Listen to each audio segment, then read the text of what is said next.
Samantala, isang low-pressure area ang namataan ng pag-asa sa labas ng Philippine Area of Responsibility. Habang patuloy pa rin na nagdudulot ng pag-ulan ang southwest monsoon o habagat sa kanlurang bahagi ng Luzon, Visayas at Mindanao. Ang ulat panahon mula kay Liz Miro. Sa weather bulletin mula sa Pag-asa, makikita sa ating iWeather Center as of 8 a.m. ngayong araw, isang low-pressure area na ang namataan sa labas ng Philippine Area of Responsibility sa layong 1,935 km east of extreme northern Luzon. Ayon sa Pag-asa, mababa ang tsansa na ito ay maging isang tropical cyclone.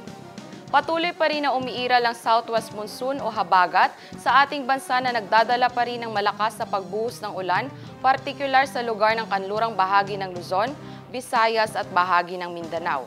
Para sa magiging lagay ng panahon bukas, sa Cotabato City, maglalarong agwat ang temperatura sa 24 to 32 degrees Celsius at nasa 30% ang chance of rain.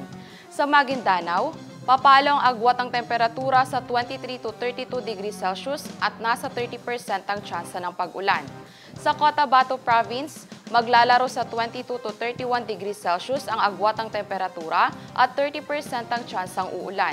25 to 33 degrees Celsius naman ang magiging agwat ang temperatura sa Davao City bukas at 30% ang chance of rain. Sa Cagayan de Oro City, papalo sa 25 to 33 degrees Celsius ang agwat ang temperatura at 40% ang tsansa ng pag-ulan. 24 to 31 degrees Celsius ang inaasahang magiging agwat ang temperatura sa Zamboanga City bukas at 20% ang tsansang uulan.